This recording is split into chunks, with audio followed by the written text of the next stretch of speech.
हिंदू धर्म में भगवान विष्णु को त्रिदेवों में स्थान प्राप्त है। गुरुवार के दिन इनकी पूजा का बहुत विशेष महत्व है। ऐसा कहते हैं कि जो भक्त सच्चे हृदय से भगवान विष्णु जी की पूजा करता है तो उसके सभी कष्ट दूर होते हैं और पापों का नाश होता है।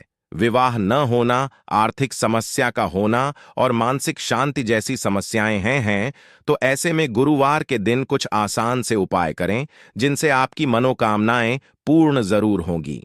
हिंदू धार्मिक ग्रंथों की मान्यताओं के अनुसार धरती पर बढ़ते पापों को खत्म करने के लिए भगवान खुद संसार में अवतार के रूप में प्रकट होते हैं।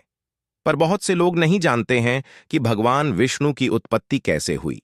कोई कथा कहती हैं कि प्रभु का नाम तो कोई आदि है और ना ही अंत। वह समय के पहले से उपस्थित थे और समय के बाद में रहेंगे। और इसी के साथ कई पुराने और कथाओं में प्रभु के जन्म और उत्पत्ति को लेकर कई कथाएं पढ़ने को मिलती हैं।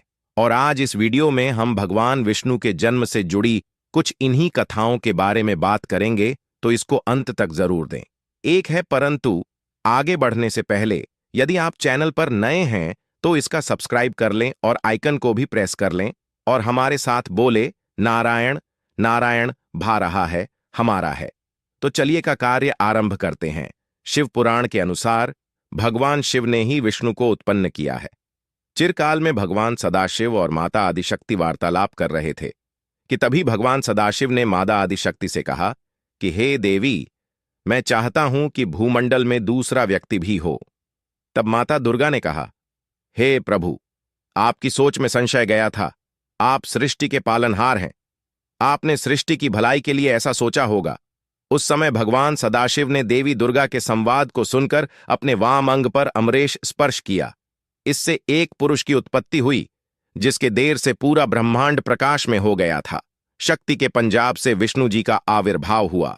वे अद्वितीय है कमल जैसे नयन चतुर्भुजी और कौस्तुभ मणि से सुशोभित, सर्वत्र व्यापक होने के कारण उनका नाम विष्णु। बड़ा गधा के अनुसार भगवान शंकर ने कहा कि लोगों को सुख देने के लिए ही मैंने तुमको उत्पन्न किया है। कार्य साधना के लिए तुम तब करो। परंतु शंकर जी के दर्शन नहीं हुए। फिर उन्होंने तब किया। उनके शरीर से तमाम जल की धाराएं निकली, हर तरफ पानी पानी हो गया और तभी उनका नाम नारायण पड़ा और उन्हीं से सब तत्वों की उत्पत्ति हुई।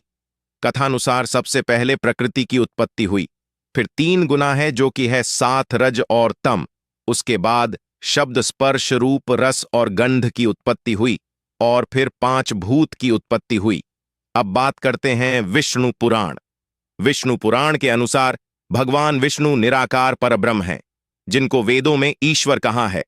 चतुर्भुज विष्णु को सबसे निकटतम मोड़ एवं मूठ बनाम कहा गया है। भगवान विष्णु को सर्वाधिक भागवत एवं विष्णु पुराण में वर्णन है और सभी प्रांतों में भागवत पुराण को सर्वाधिक मान्य माना गया है, जिसके कारण भगवान विष्णु का महत्व अन्य त्रिदेवों की तुलना में अधिक हो जाता है। गीता अध्याय 11 में विश्व स्वरूप, विराट स्वरूप के अत्यधिक चतुर्भुज स्वरूप के दर्शन देना यह सिद्ध करता है कि परमेश्वर का चतुर्भुज स्वरूप सुगम है।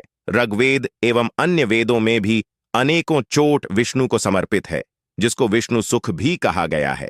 ऋग्वेद में सर्वप्रथम स्वतंत्र रूप से भगवान विष्णु को मंडल 1 से सूक्त 22 में वर्णन आया है, जिसमें भगवान विष्णु के वामन अवतार के 3 पद से 3 लोग मापने का वर्णन है। अन्य ऋग्वैदिक शोक में भगवान विष्णु के वर्णन है, जिसमें भगवान विष्णु का मित्र एवं व्रत के वध हेतु इंद्र की सहायता करना वर्णित है, जिससे तरह देव ने भगवान विष्णु के महत्ता समझ आदि है। हिंदू धर्म के आधारभूत ग्रंथों में बहु ने पुराणा अनुसार विष्णु परमेश्वर के 3 मुख्य रूपों में से एक रूप है। पुराणों में त्रिमूर्ति विष्णु को वेश या फिर जगत का पालनहार कहा गया है। त्रिमूर्ति ब्रह्मा और शिव को माना जाता है। ब्रह्मा जी को जहां विश्व का सृजन करने वाला माना जाता है, मैं महादेव को संहारक माना गया है। मूलतः विष्णु और शिव तथा ब्रह्मा भी की है। यह मान्यता भी बाबू शाह स्वीकृत रही है। न्याय को पराश्रयी अन्याय के विनाश तथा जीव की परिस्थिति के अनुसार उचित मार्ग ग्रहण के निर्देश हेतु विभिन्न रूपों में अवतार ग्रहण करने वाले के रूप में भगवान विष्णु माने रहे हैं।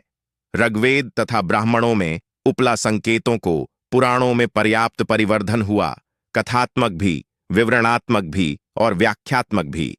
पुराणों ने इस जगत के मूल में वर्तमान नृत्य अजन्मा अक्षय अब वे एक रस तथा है के अभाव से निर्मल भ्रम को ही विष्णु की संज्ञा दी है। वे प्रकृति से भी श्रेष्ठ हैं। आदि में अवस्थित परमात्मा परम श्रेष्ठ तथा रूप वाहन आदि निर्देशों तथा विशेषणों से रहे हैं। बेचैन वृद्धि परिणाम शायद और नाश इन विकारों से रहित हैं। वे सर्वत्र व्याप्त हैं और समस्त विश्व का उन्हीं में वास है। इसलिए वर्तमान उन्हें वासुदेव कहते हैं। जिस समय दिन रात आकाश पृथ्वी अंधकार प्रकाश तथा इनके अतिरिक्त कुछ भी नहीं था, उस समय एकमात्र वही प्रधान पौरुष परंपराओं विद्यमान थे जो कि इंद्रियों और बुद्धि के विषय नहीं है। सृष्टि के आरंभ में ब्रह्मा जी को विष्णु जी ने जो मूल ज्ञान स्वरूप जदयु श्लोक भागवत सुनाया था, उसमें भी यही भाव व्यक्त हुआ है। सृष्टि के पूर्व केवल मैं ही था, मेरे आते देख नाश स्थूल था और ही सूक्ष्म ना। दोनों का कारण क्या? जहां सृष्टि नहीं है वहां मैं ही मैं हूं, और इस सृष्टि के रूप में जो प्रतीत हो रहा है वे अभी मैं ही हूं, और जो कुछ बचा रहेगा वह भी मैं ही हूं। संदर्भों से भगवान विष्णु के सर्वोच्चता तथा सर्वनियंता होने की भावना स्पष्ट परिलक्षित होती है। भगवान विष्णु के सर्वश्रेष्ठ का तात्पर्य नहीं है कि शिव या फिर